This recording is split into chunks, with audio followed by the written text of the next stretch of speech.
RPA Sur, la democratización de los medios de comunicación es nuestra divisa.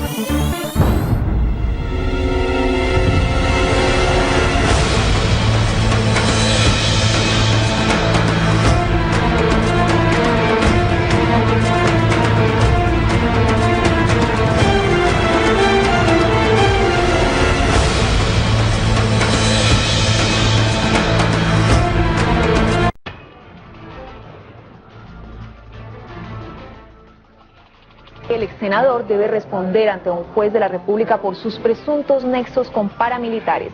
La Fiscalía Delegada ante la Corte que lleva el caso ya terminó la etapa de investigación.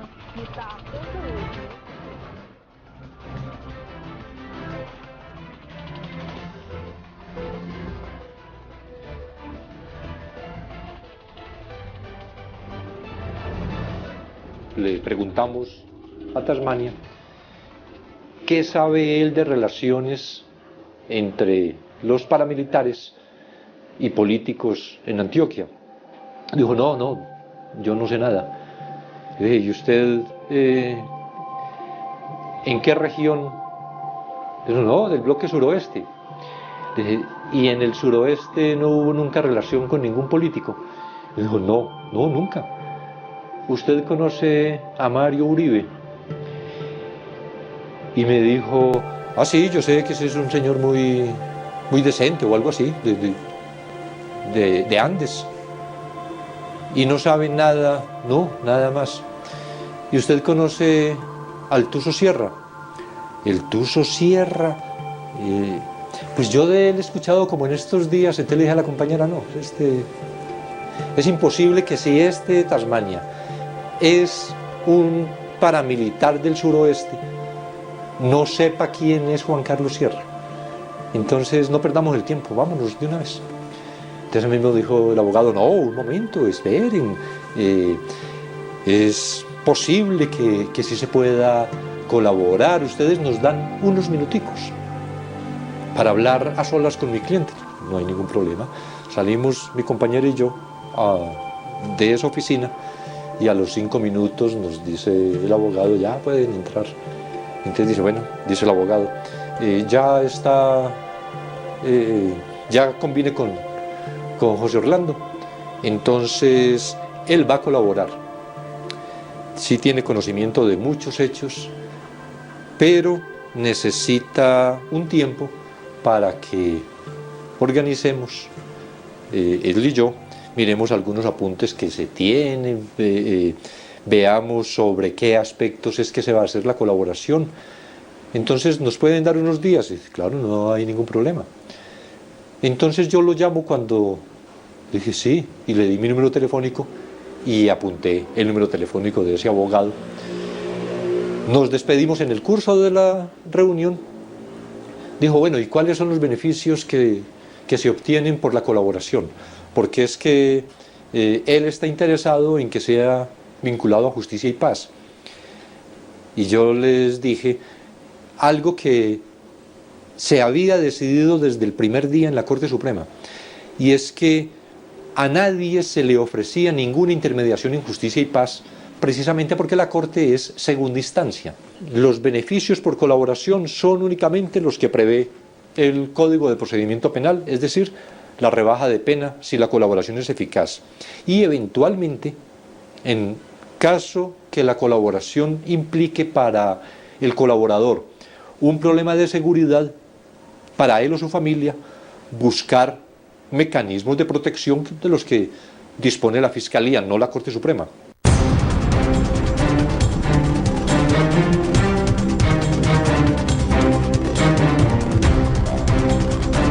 La reunión fue el 10 de septiembre, el 11 de septiembre, alrededor de las 6 de la tarde, me llamó al celular Álvaro Uribe.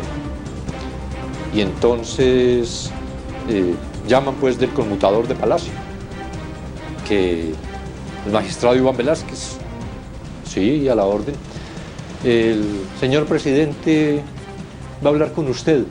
Bueno, entonces pasó el presidente. Entonces Álvaro Uribe me saluda, que cómo he estado, Hace tiempos que no nos vemos, magistrado.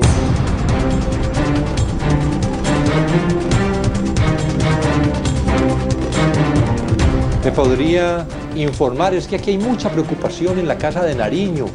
Me están diciendo que hay un paramilitar, un tal Tasmania, que anda diciendo por ahí que dice que el presidente lo armó para atentar contra otro paramilitar, un tal René. ¿Usted sabe algo de eso? Yo dije, no he escuchado, nunca he escuchado una afirmación en ese sentido. Bueno, es que aquí están muy inquietos. ¿Usted sabe René? Y le dije, claro, René, el comandante del bloque suroeste de las autodefensas, Álvaro Uribe tenía que saber muy bien, precisamente porque es el suroeste antioqueño, es la región de él, de Álvaro Uribe y de Mario Uribe. Álvaro Uribe nació en Salgar, que es un municipio del suroeste. Mario Uribe en Andes, que es otro municipio, tal vez el principal del suroeste. Entonces, usted sabe, y le dije, sí, claro, el comandante, y él estará desmovilizado, algo así. Le dije, no, doctor, ¿no recuerda? Hace poco fue precisamente capturado en Urabá porque él no se quiso desmovilizar. Ah, sí, cómo no, sí, ya lo recuerdo. Entonces, pero yo quería, ¿usted todavía está en la corte? Y le dije, sí, todavía estoy en la corte. ¿Y sigue con las investigaciones? Sí, doctor, sigo con las investigaciones. Ah, es que por eso era que quería hablar con usted. A ver si de pronto usted, en medio de esas, sabía algo de esto. Es que hay mucha preocupación aquí en Palacio. Le dije, doctor, no he escuchado nada. Y la Corte no tiene ninguna competencia para investigarlo a usted, de manera que si alguno de estas personas dijera algo respecto de usted, habría que mandarlo a la Comisión de Acusaciones de la Cámara. Claro, claro, sí, precisamente por eso es que le estoy preguntando. A ver si usted me hace el favor, si hay algo en mi contra, como para pedirle a la Comisión de Acusaciones que asuma. Y le dije, no, es que tan pronto resultara algo en su contra, la Corte inmediatamente lo enviaría a la Comisión de Acusaciones. Lo que hice yo fue llamar al magistrado Iván Velázquez y decirle, magistrado, si hay algo contra mí, yo estoy a disposición y estoy listo para que me investiguen, cuénteme, estoy muy preocupado, ¿qué es lo que ha pasado? Porque me dicen esto, y le conté. Lo llamé en los mejores términos, me dijo que no había nada, eso hará 15, 20 días, qué sé yo. Yo me quedé quieto, tranquilo. Después me llega la carta del preso, donde el preso confirma todo lo que me habían dicho a mí por la calle. Entonces ya me preocupo. Sin embargo, me quedo quieto y espero hasta que el preso, la persona que está en la cárcel, se ratifica ante la fiscalía. Eso me preocupa porque además hay antecedentes. Entonces, ¿por qué es que esa preocupación que hay? Imagínese, usted me conoce, usted me conoció cuando yo estaba en la gobernación de Antioquia, usted sabe quién soy yo. Y le dije, claro, doctor, yo sé quién es usted. Y no lo conocí en la gobernación de Antioquia, recuerde 1992 cuando estuvimos hablando con la esposa de Pablo Escobar. Ah, claro, sí. Bueno, pero usted sabe que yo soy una persona correcta, ¿verdad? Le dije, sí, doctor, claro. Entonces, si hay algo sobre eso, usted me podría informar para que se envíe a la Comisión de Acusaciones cualquier cosa en mi contra. Le dije, claro, doctor, no hay ningún problema. Cuando nos vemos, fue una conversación muy extensa, es más de, yo creo que casi una hora.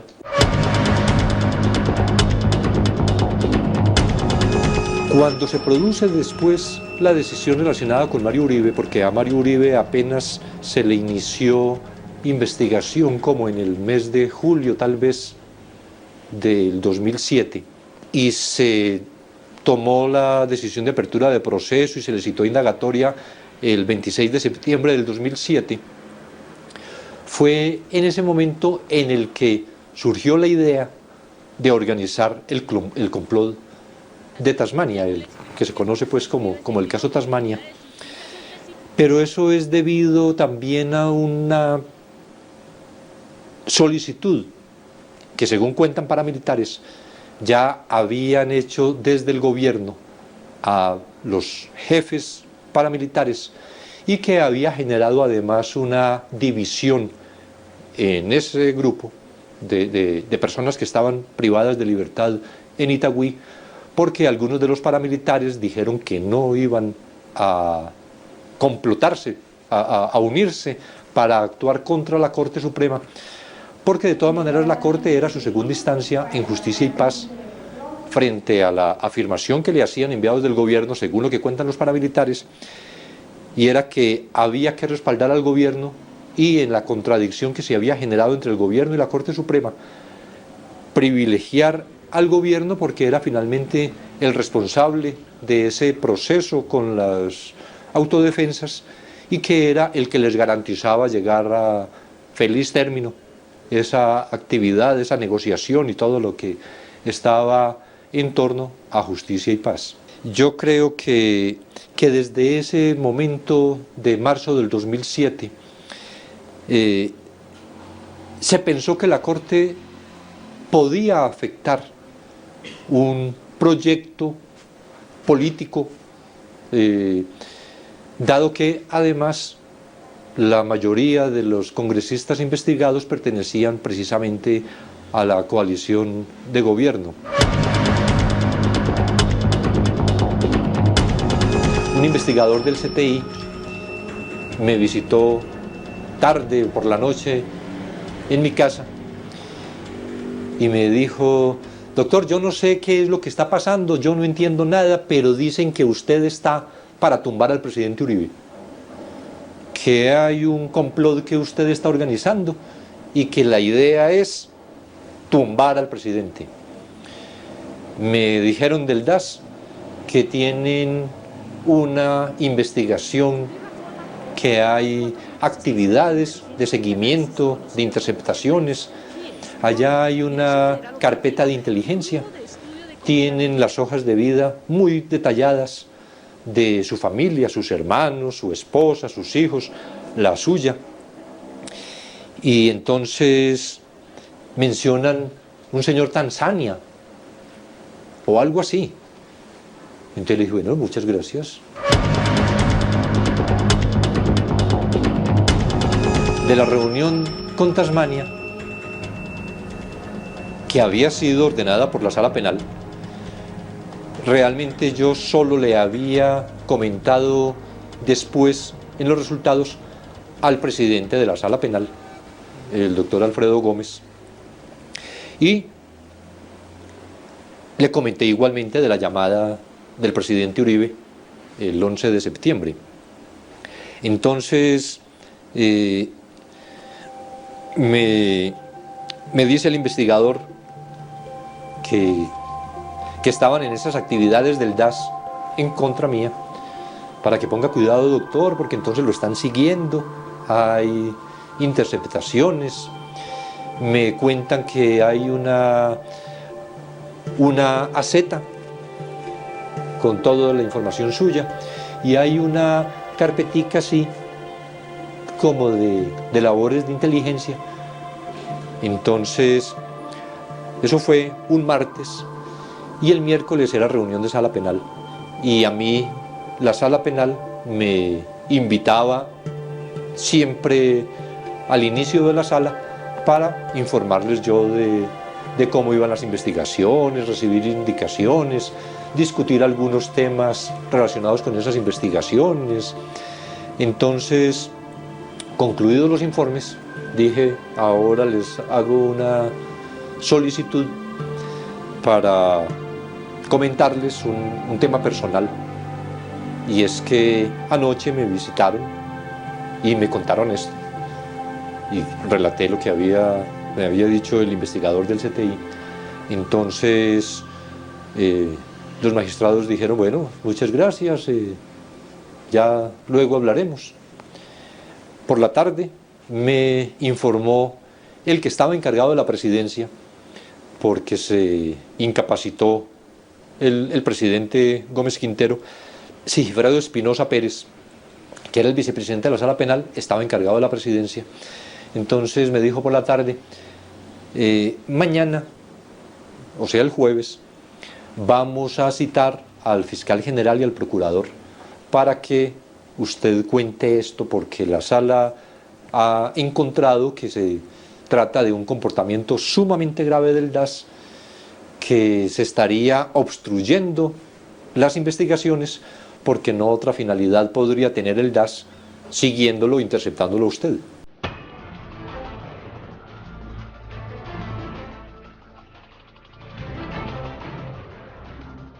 El presidente de la República leyó un comunicado en el que informa que el magistrado auxiliar Iván Velázquez, según ha sido informado por José Orlando Moncada, alias Tasmania, lo ha venido presionando para que declare en su contra, y que recibió la carta de Tasmania, que entonces pide que se investigue esos graves hechos, y empieza el escándalo de Tasmania. Yo firmé ese documento, a cambio de eso me dijeron de que a mí me iba a dar muy bien, me prometieron una casa para mi mamá y una plata. Hablaban de 400 millones de pesos.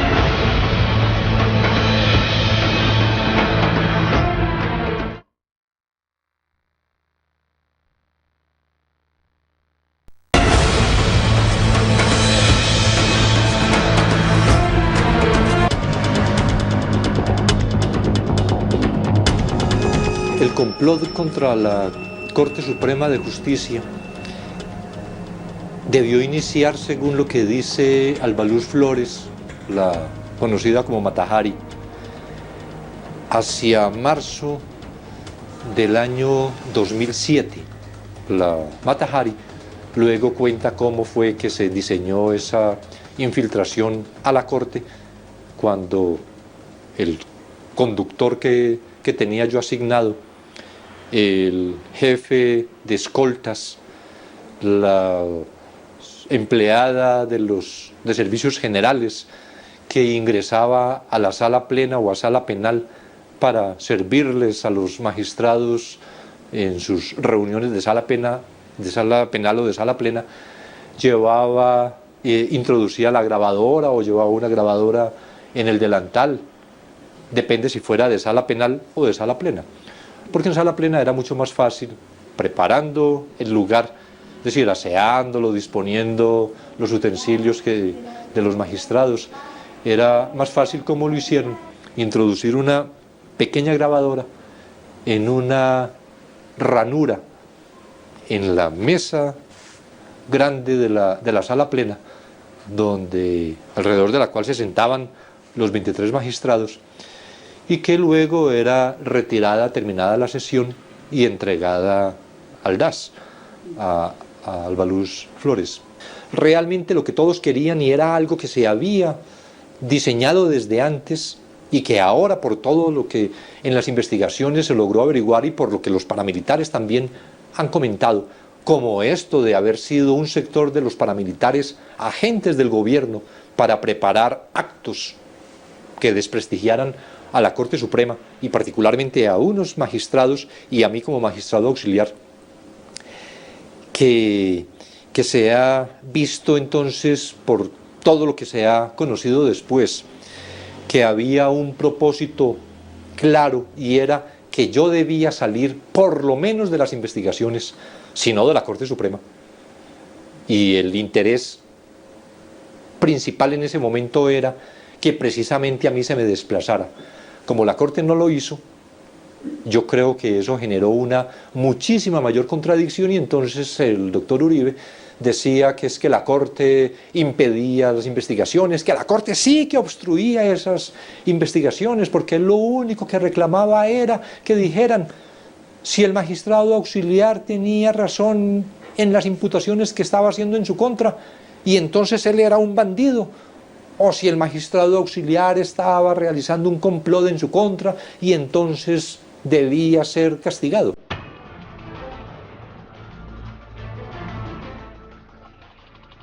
el doctor Diego me comenta, y le digo pues que le apruebo esta situación y que no solo que lo pueda hacer, sino que colabore con todo lo que está al alcance de su mano para grabar a este señor. Él va varias veces a la Casa de Nariño, allí se reúne con la señora Marta Leal, que era una de las cabezas importantes del DAS, le dan las instrucciones para grabar a este señor Anaya, también le entregan a algunos equipos, e inclusive cuando debo ir a la corte a rendir algún tipo de testimonio, pues también le entregan a él un teléfono, micrófono al doctor Diego para que se grabe dentro de la corte todo lo que se diga, y especialmente en lo que respecta al doctor Velázquez, que era el magistrado investigador. Y se produce una reunión con Henry Anaya y Diego Álvarez en la Castellana 104, un salón de té, y Diego Álvarez asiste a la reunión con equipos del DAS para grabarme, que desafortunadamente no le funcionaron. No obstante que son equipos muy buenos, que el DAS invirtió bastante plata, desvió recursos para conseguir equipos técnicos en la persecución contra nosotros. No le funcionaron. Empezaron las conversaciones con Diego Álvarez para la colaboración de Don Berna. Se presentó Don Berna en el mes de abril o marzo, tal vez, marzo-abril del 2008, para decir que estaba con toda la disposición de colaborar. Pide una reunión con otras personas para lograr precisar detalles, porque naturalmente yo no manejaba directamente todas las cosas. Hay unas personas en Medellín, además está Rocío Arias, y entonces yo necesitaría hablar con ellos. Le dije, y afortunadamente quedó en la grabación de una declaración de 3 minutos que rindió Don Berna en la corte,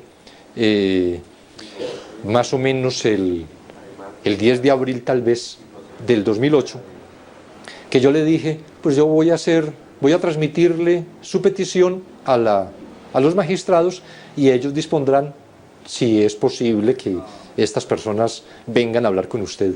Y efectivamente se hace.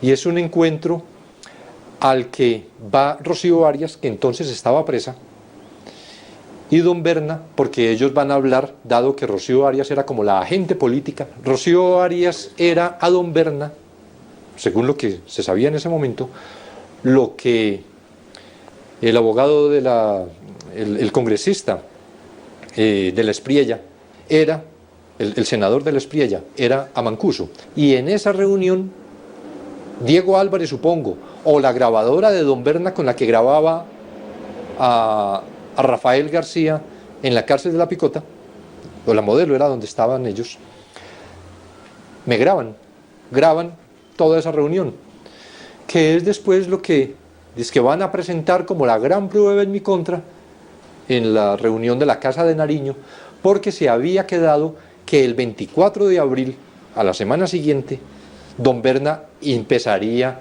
la colaboración con la Corte Suprema.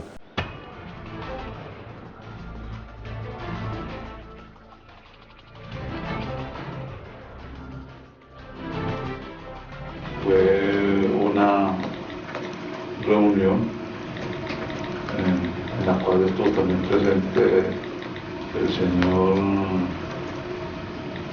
César Mauricio Velázquez, el señor Mosquera Chávez y el señor Oscar Iván. Luego, cuando termina la reunión, pues el señor Antonio López me llama al día siguiente, ya que yo estaba pendiente, sabía de la reunión y estaba pendiente del resultado, yo lo llamo, que cómo le fue, y pues me responde que de 1 a 10 ya había ido 11. Y luego me visitan la casa y pues ya me comentan los pormenores de esta reunión.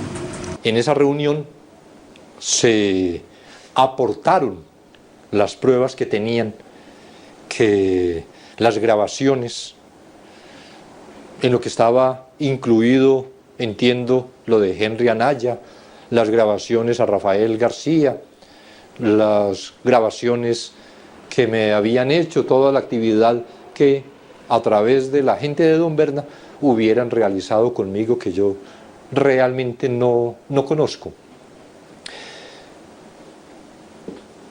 Quedó todo en silencio hasta cuando la revista Semana publica La Casa de Nari, y entonces es cuando el presidente Uribe sale con el portátil mostrando que sí, efectivamente ingresaron, vea que esto no hay nada oculto, pero es que en la Casa de Nariño se reciben denuncias de todo el que quiera denunciar, y además aprovecho para invitar a la comunidad, todo el que tenga algún conocimiento de hechos delictivos, bien pueda que nosotros los tramitamos.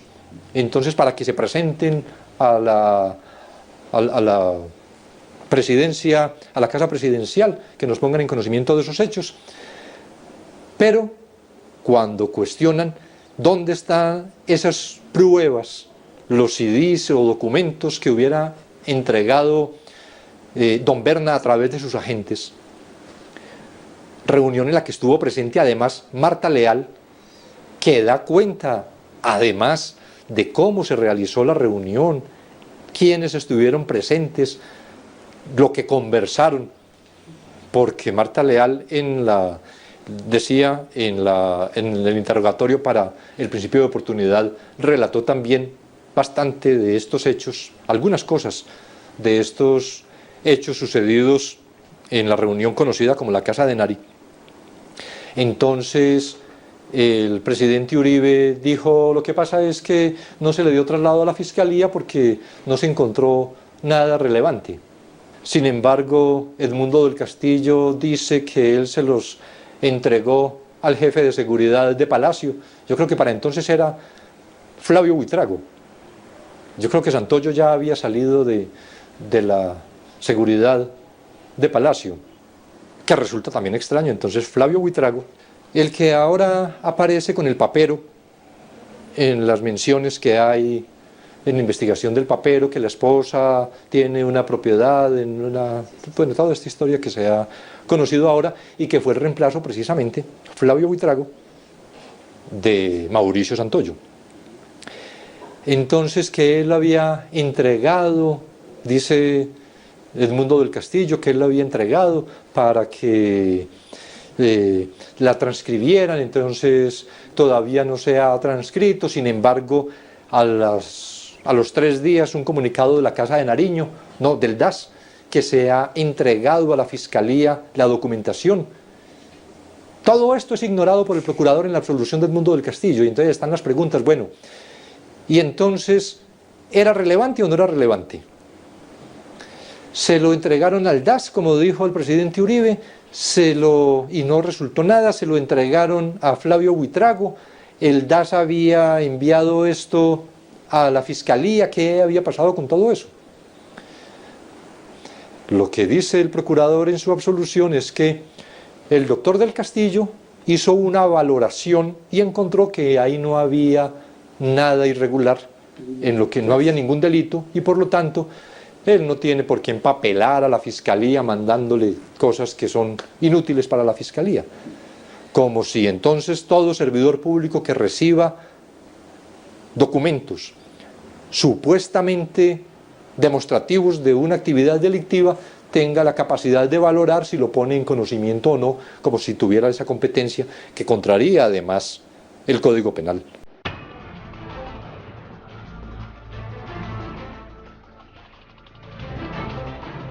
El 24 llega efectivamente Don Berna a la declaración con los otros tipos de su organización o cercanos, sus agentes en Medellín, que van a declarar también respecto de algunos congresistas con los que tuvieron relaciones en el Valle de Aburrá, en el área metropolitana de Medellín, y don Berna resulta ignorar todo. Los testigos no saben nada, los otros dos que eran sus agentes políticos en Medellín no saben nada, y me dice el compañero: Iván, ¿y qué es esta cosa? Estaba definido que don Berna empezaba la colaboración hoy, vea lo que se acaba de presentar. Y entonces fui donde don Berna y le dije: ¿y qué? Me dice el compañero que usted no declaró nada. A que vea, doctor, a que vea. Pero usted no sabía. Ah, sí. Pero usted había que, claro. Pero era porque ya se habían hecho, muy probablemente, es desde la perspectiva y juntando todo esto en el contexto en que se produjo, muy probablemente se habían producido algunas promesas en la noche del 23 de abril en la Casa de Nariño, reunión en la que estuvo César Mauricio Velázquez, presidida por Edmundo del Castillo, a quien el Procurador General, en una decisión lamentable, lo absolvió muy cerca del momento en que le formuló cargos, pero que nadie conocía, porque él divulgó los cargos. La Procuraduría, prensa de la Procuraduría divulgó los cargos, hubo rueda de prensa, para mostrar que el Procurador no le tiembla la mano, ni siquiera con secretarios del gobierno de Uribe, pero que absolvió silenciosamente, y que apenas vinimos a conocer cuando se presentó el recurso de reposición, y que fue publicado en El Espectador como la noticia: absuelto Edmundo del Castillo.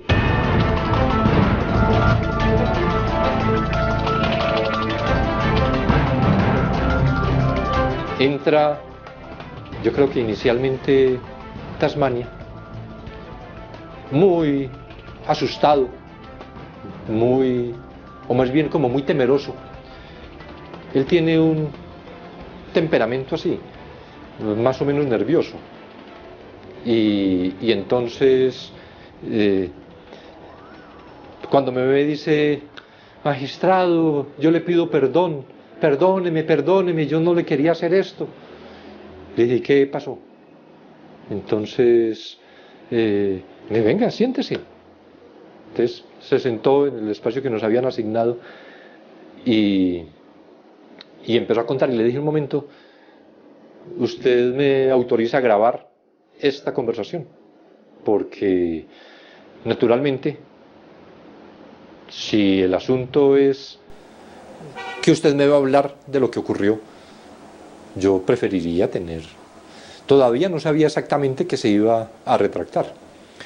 Entonces empezó a contar cómo lo habían contactado a él para hacer esto, que en el momento que tan pronto terminamos la entrevista del 10 de septiembre, el abogado lo visitó en la cárcel, que le dijo que firmara alguna petición, que él no sabía qué era realmente la carta al presidente de la República, sino que era algún documento que era para presentar en Justicia y Paz, de las solicitudes que venía haciendo para ser vinculado a Justicia y Paz. Bueno, y detalló qué había ocurrido, cómo le habían ofrecido 400 millones de pesos, que a la mamá que vivía en un barrio muy deprimido de Medellín la trasladaran a otro barrio, le iban a dar una casa, que mientras tanto le pagaban arrendamiento.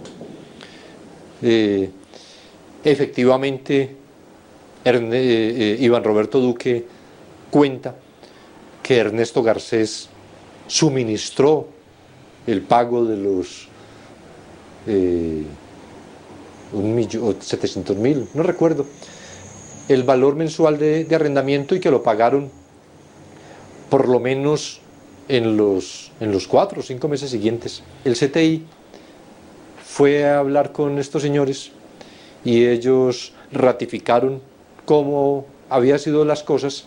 Tasmania aportó el escrito que le habían entregado a él para el 11 de septiembre, el 9 de octubre, es decir, al día siguiente de que estallara el escándalo, el 9 de octubre, cuando Vicky Dávila lo entrevistara, entonces él tenía un libreto que le habían hecho en la cárcel. Después Vicky Dávila, que declaró en el proceso contra Sergio González, afirmaría que algo que nosotros habíamos percibido también, que la persona que estaba declarando en la FM y en otros medios, hablaba yo con mi compañera magistrada auxiliar Luz Adriana, este no es el mismo que nosotros escuchamos en Itagüí, porque el que escuchamos en Itagüí es un hombre muy apocado, muy difícil para expresarse, muy temeroso, y aquí está hablando con toda soltura. Luego, cuando la retractación, entonces supimos que tenía el texto escrito y lo aportó efectivamente a la Fiscalía. Esta es la cárcel de alta seguridad de Palo Gordo, en Santander, uno de los penales más aislados y protegidos del país. Desde hace 15 meses, José Orlando Moncada Zapata, alias Tasmania, está recluido aquí. Según él, lo trajeron a esta cárcel castigado. Eso fue con una seguridad tremendísima. Acá llegó puro helicóptero, no sé, y venía que muy recomendado. Cuando llegó yo acá me dicen, usted no es recomendado, ¿usted qué problemas tuvo? Políticos, ¿no? Solamente me dicen así, yo me quedo callado, que porque supuestamente venía castigado. La razón del castigo es, según el antiguo paramilitar del suroeste antioqueño, haber confesado que esta carta, que envió al entonces presidente de la República, no fue obra suya, sino un montaje para desprestigiar al magistrado Iván Velázquez, principal investigador de la parapolítica. Me premiaron cuando dije una mentira, me castigaron por decir la verdad. Acá estoy.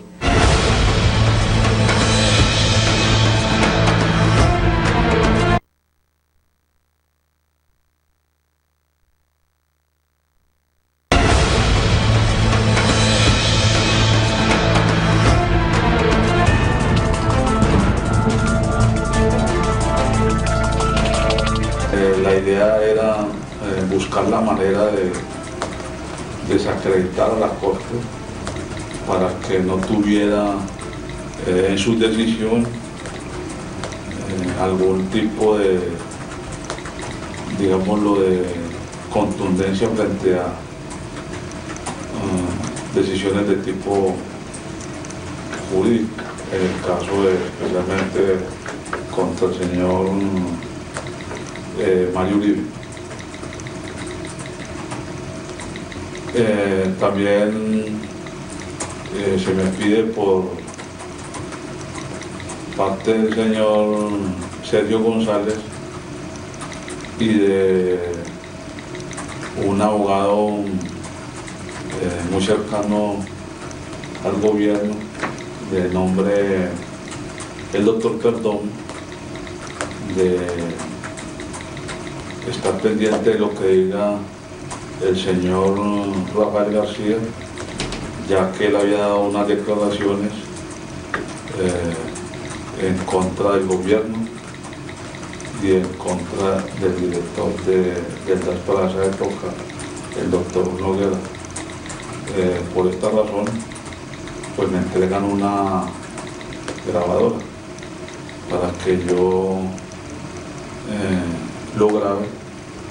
Esta grabadora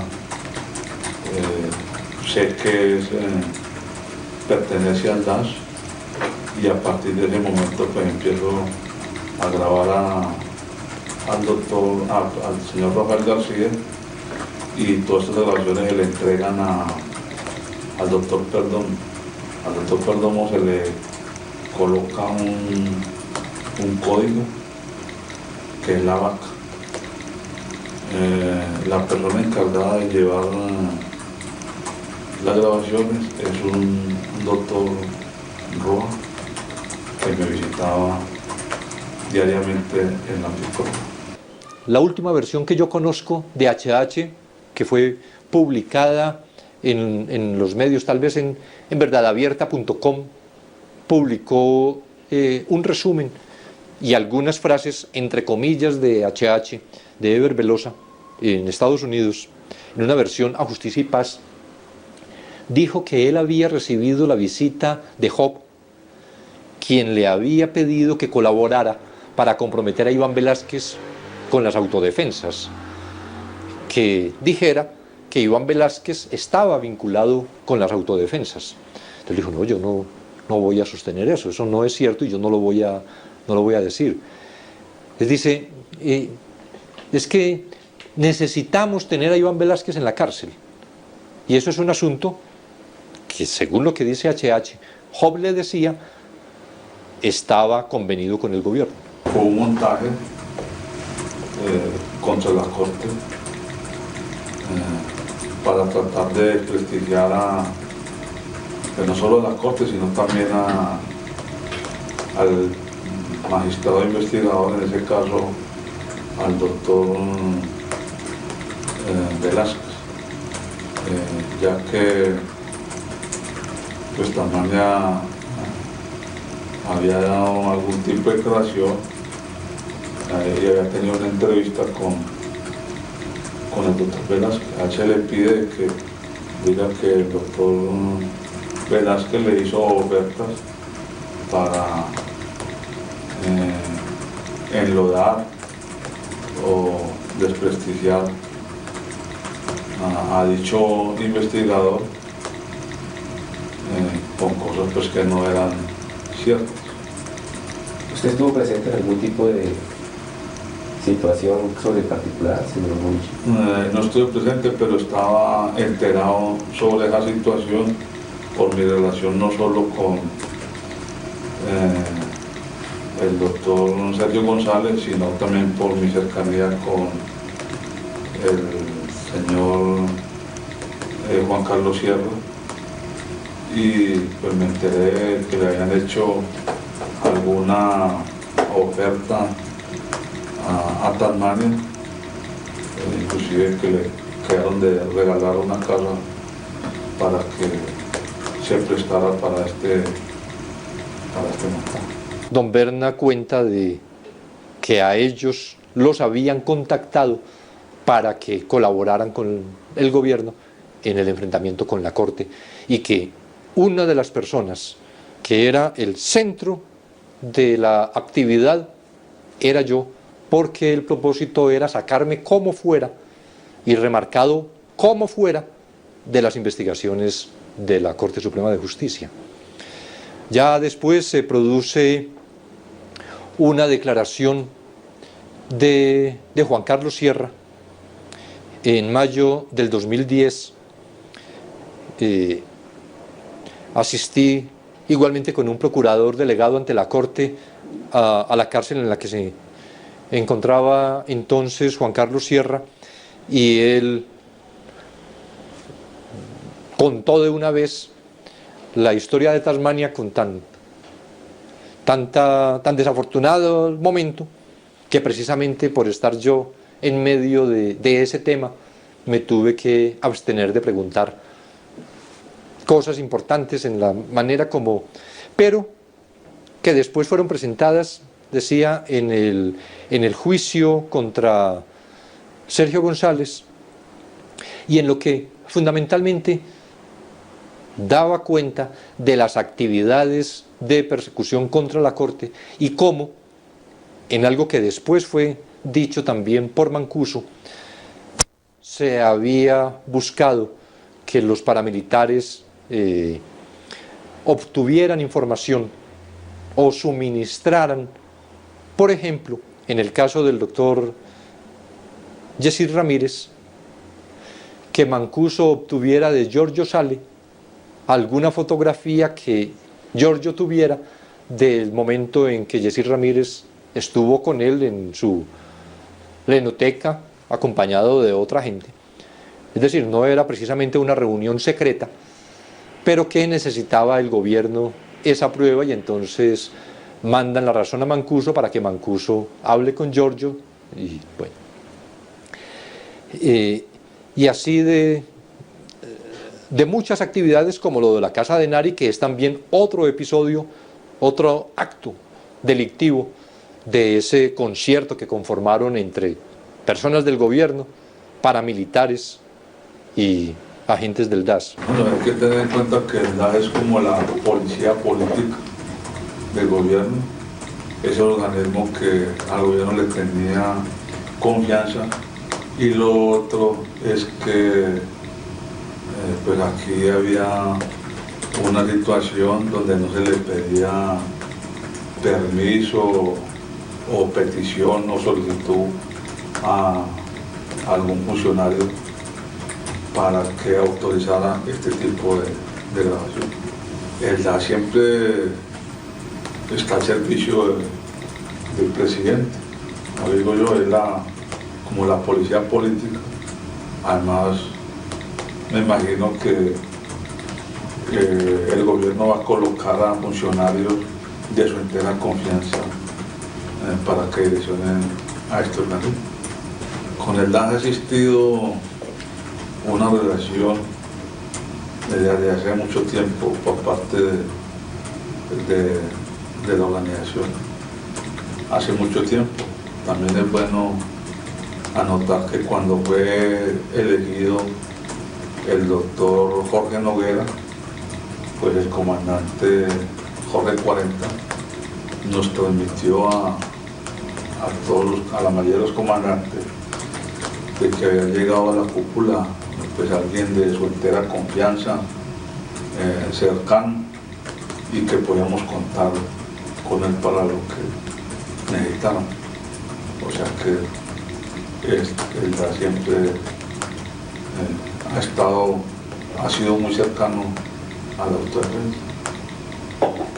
Es bueno notar que al principio del 2005 pues, hubo una reunión en la zona de Ralito, donde fueron varios miembros de la cúpula del DAS, recuerdo al señor Tavares, señor Lagos y otros personajes, donde expresaron y reiteraron pues toda la disposición, la colaboración con la organización, y que ya que nos íbamos a demovilizar, pues que toda la información se la entregáramos a ellos. Era pues de total confianza, de total apoyo, de total respaldo. Prácticamente el DAS estaba al servicio del doctor. Si uno necesitaba algún tipo de información, era a través del DAS. También si se iba a transportar a una persona de una parte a otra o necesitaba un servicio de escolta, era a través del DAS. También entregaban datos de personas que posiblemente tenían algún tipo de relación con la guerrilla, o si iba a hacer algún tipo de acción y era una zona difícil, ellos colaboraban en ese aspecto.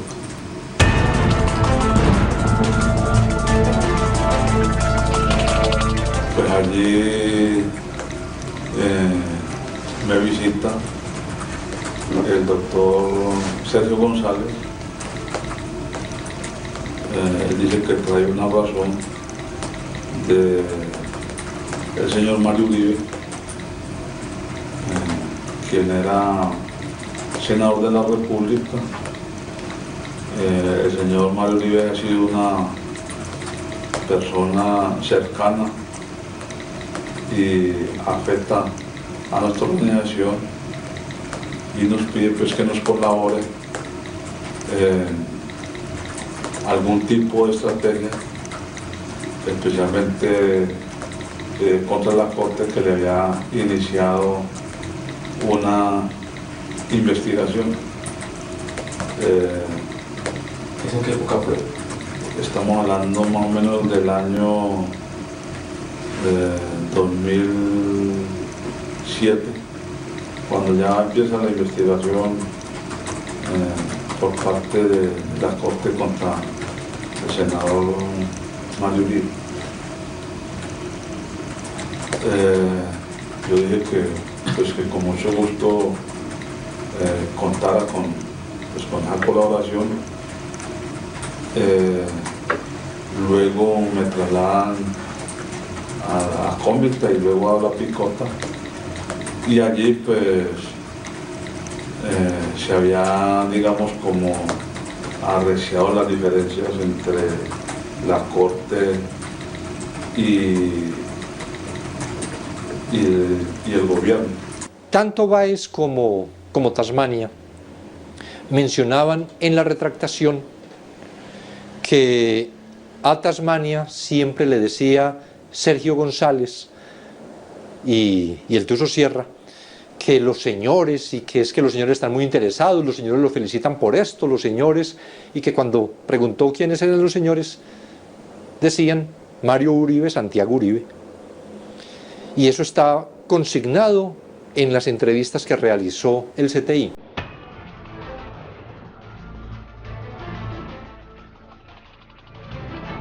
Allí la Fiscalía encontró que se trató de un montaje de alias Tasmania, de su abogado el doctor Sergio González, de Juan Carlos Sierra alias El Tuso, y luego entra a participar en la patraña, en el montaje, en contra de la Corte Suprema y con engaño del presidente de la República, un señor Edwin Guzmán, quien es el que declara en el Consulado de Colombia en Nueva York. Y no hacen ni siquiera una alusión al complot que mencionan ellos, mucho más grande, cuando hablan de los beneficios, y que no eran beneficios dados precisamente por el Tuso Sierra, que sirvió luego cuando me preguntaban a mí en los medios, ¿está satisfecho con el archivo que dispuso la Fiscalía? Yo decía, no, esto es una decisión a medias, porque es que lo que dijo la Fiscalía era que yo no había hecho nada contra el presidente Uribe, sino que yo había sido objeto de un complot, pero no dispone nada respecto de Mario Uribe y de Santiago Uribe. Entonces entrevistaron al fiscal Iguaranes. Yo no sé por qué Iván Velásquez está diciendo, ¿con fundamento en qué? Vamos a disponer una entrevista al doctor Iván Velásquez para que nos informe. ¿De dónde es que tiene él ese conocimiento? Los pobres investigadores fueron a mi oficina a hacerme una entrevista, ya en la otra actuación en la que yo era la víctima, y entonces me dicen, usted ha afirmado públicamente tal cosa, de acuerdo con tal entrevista que dio, y le preguntamos, ¿de dónde tiene usted esa información? Dije, de lo que ustedes mismos escucharon allá, a Tasmania y a Iván Roberto Duque, que ustedes lo tienen grabado, y que por cierto no aparece en la providencia de la Fiscalía, y que no hay ninguna derivación. Eso, así como un término que utilizan mucho en la Fiscalía, es que al asunto había que darle manejo. Darle manejo significa ocultar cosas, favorecer intereses, no cumplir con el deber. Entonces a eso había que darle manejo, y le dieron efectivamente manejo. Mucha actividad investigativa cuando yo era el indiciado. Cuando ya soy la víctima, se produjo el archivo, se demostró que todo había sido un complot en contra mía, ya la Fiscalía dejó de investigar. Hombres de saco y corbata, me decían, personas en Medellín, se aproximaban a antiguos asistentes míos en la Fiscalía Regional o a fiscales que necesitan hablar de Iván Velásquez, que estaban haciendo algunas verificaciones, abogados en la Fiscalía Especializada. Una vez un incidente en Manizales, que un procurador judicial, amigo antiguo de Medellín, me dice, ¿y dónde están los escoltas del DAS que lo acompañan? A mí no me acompaña ningún escolta del DAS. Digo, ¿cómo que no? Si el fiscal especializado me acaba de decir que los del DAS que lo acompañan a usted preguntaron que si usted ya salió de la oficina que si saben para dónde se fue. Lo que mostraba que el DAS estuvo dando vueltas conmigo.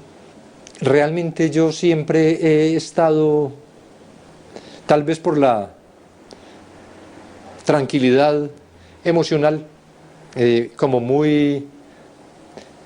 no desarrollo muchos pensamientos en torno a las dificultades o a los problemas, porque yo creo que habría hechos inevitables. Yo, por la experiencia en los últimos 20 años de mi actividad, que fue toda burocrática, o como procurador de Antioquia en el tiempo de los Pepes y Pablo Escobar, o en la Fiscalía Regional en el tiempo en que estaba en la reconformación del paramilitarismo en Antioquia. Hubo muchas situaciones difíciles, de riesgo, de situaciones complicadas que dieron lugar a escoltas, a tener un grupo de escoltas en una ocasión, casi que un pelotón del ejército en la casa mía cuando estaba de procurador, es decir, situaciones que fueron, y con una convicción que cuando se actúa rectamente, sin apasionamientos, no tendría por qué producirse nada, y si hay alguien que finalmente por sus miedos o por sus miedos a ser descubierto o busque quien atente contra uno, y me parece que la historia ha mostrado en el país que contra un propósito de muerte de una organización criminal es muy poco lo que se puede hacer, si no es salir corriendo del país, cosa que yo siempre descarté. Entonces tenía esa convicción, además que me había sido transmitida un día por uno de los bandidos cuando yo estaba en la Procuraduría de Antioquia, que me dijo: si usted está vivo, no es porque tenga esos 2 o 3 escoltas, sino porque no lo hemos querido matar. Porque cuando se disponga la muerte, no tiene defensa. Si usted tiene 5 escoltas, mandamos 10. Si usted tiene 10 escoltas, mandamos 20. Si tiene 20, mandamos 50, y usted no tiene forma de enfrentar eso. Y se ha mostrado además con el asesinato de los candidatos presidenciales del 89, por ejemplo, para no empezar a buscar casos, que la desprotección es grande cuando hay un propósito criminal. Entonces, si uno está en una situación de esas, ¿para qué se pone a pensar? Un día, después de una gran lucha porque permitieran al menos mirar los documentos, encuentra mi abogado que él mismo era objeto de persecución con la hermana mayor de él, es decir, mi hija mayor, sus hijos, mis hijos, objetos de persecución de parte del DAS, que estaban sus nombres, teléfonos en las misiones de trabajo que se impartían para hacer actividades de seguimiento.